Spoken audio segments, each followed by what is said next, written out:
السلام علیکم دوستوں، میں شہاب الرحیم۔ بہت اہم بات یہ ہے کہ جو سوچنے میں میرے ذہن اور دل دماغ میں رونما ہوئی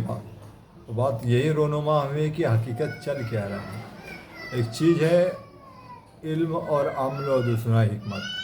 ٹھیک ہے، اور اس کے اوپر عمل کرنے کی کیا ضرورت ہے۔ یہ ساری چیزوں کے بھی ہم دھیان دیں گے، غور خوض کریں گے اور آگے سوچنے سمجھنے کی کوشش کریں گے۔ دیکھیے، ہر طرف جو ہے مسلمانوں کی جو اہم چیز جو ہونی چاہیے زندگی میں، جس کی بنیاد پہ وہ مسلمان ہیں اور جس کے بنیاد پہ وہ دوسروں سے متفرق ہیں اور دوسرے سے متفرق ہو کے رہتے ہیں، یہ سوچنے کی بات ہے اور عمل کرنے کی ترغیب دیتی ہے انہیں۔ جو کہ ان کا دھرم ہے، ان کا مذہب ہے، وہ عمل ہی سے ان کے اندر ہے، نہ کہ ان کے خام خیال اور سوچ و تصورات اور فکر سے ہے۔ کیونکہ علم غیب جو کہ کیا ہے وہ الگ چیز ہے جو ہم سمجھانا چاہیں گے، لیکن سب سے پہلے اگر ہم سمجھنے کی کوشش کریں تو یہ ساری چیزیں ہیں ان کے دل و دماغ میں اترنے والی، اور اس میں کسی کا انٹرفیرنس نہیں چلتا ہے، کسی کی بھی مداخلت نہیں چلتی ہے۔ لیکن بات دراصل کچھ دنوں سے یوں چل رہی ہے کہ کچھ پروڈکٹس ہیں جس کو حرام اور حلال کے معاملے میں یہ باتیں چل رہی ہیں، اور یہ بات جو ہے بائیکاٹ کرنے کی بات ہے یا پھر اسے سماج میں رائج ہونے سے روکنے کی بات ہے۔ جس طرح سے مسلمانوں نے حماس، یہ فلسطین اور اسرائیل کی دہشت گردانہ حملوں کے بیچ میں جو اسرائیل کے مصنوعات ہیں، ان کی جو اشیاء ہے، جو پروڈکٹس ہیں، اس کا بائیکاٹ کرنے کے لیے یا اس کو منتقل کرنے کے لیے، اس کا نہ استعمال کرنے کے لیے کوشش اور تحریک چلانے کی بات کی تھی، تو اسی طرح سے یہ بات جو ہے حلال اور حرام کی بات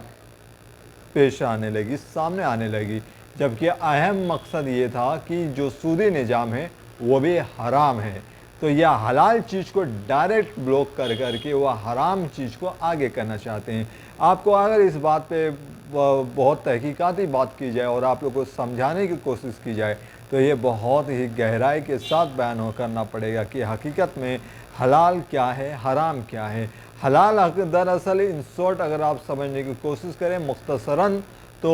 حلال وہ چیز ہے جس سے عام طور پہ زندگی اور روزمرہ کی زندگی اور انسانیت برقرار رہے، اور انسانیت کے اوپر کوئی بھی آنچ نہ آئے، نہ تکلیف آئے، نہ وہ اندرونی طور پہ، نہ بیرونی طور پہ، نہ سماج کے اندر سے، نہ دوسرے سماج کے باہر سے اس کے اوپر تکلیف لانے کی کوشش کی جائے۔ تو سودی نظام یہ ہے پیسے سے پیسہ کمانا۔ تو ایک بات یہ ہے کہ بیج سے فصل اگائی جاتی ہے، فصل سے فصل اگائی نہیں جاتی ہے۔ یہ تبدیلی ہوتی ہے برابری کی، نہ کہ وہ کسی کو دے دیا جائے تھوڑی اور اس سے لیا جائے زیادہ۔ تو اس طرح سے جو معاملات ہوگا اسے کہیں گے ظلم و زیادتی، کیونکہ جو چیز دی گئی ہے اس کے ساتھ برابر لینا چاہیے، نہ کہ زیادہ دینا چاہیے۔ اور جس طرح سے جو ترازو ہیں، ترازو کا انتخاب اور اس کا جو رواج ہے اسی طرح سے بنایا گیا کہ وہ ایک برابر سے رہیں۔ لیکن جو سودی نظام ہے یہ اس ترازو کو توڑنے کا نظام ہے کہ دنیا میں IS جو نظام ہے، ایک طور پہ وزن کا نظام ہوتا ہے، اس نظام کو توڑنے کا کام کرتا ہے کہ کہیں پہ سود کا در شرح کم ہو یا فیصد زیادہ ہو، یا جو انٹرسٹ ریٹ ہے وہ الگ جگہ الگ الگ ہو، تو جو ترازو ہیں ہر جگہ برابر نہیں رہیں گے۔ اس لیے سودی نظام کو حرام کے درجے میں رکھا گیا ہے۔ اور اب مجھے امید ہے کہ آپ لوگوں کو کیوں سمجھ میں آ گیا ہوگا کہ یہ سود حرام کیوں ہے اور اسے کیوں روکنا چاہیے۔ یہ ایک بات میں آپ لوگوں کے سامنے پیش کر رہا ہوں۔ اسی طرح سے جو حرام اور حلال ہے تو میں ایک بات پیش کرتا ہوں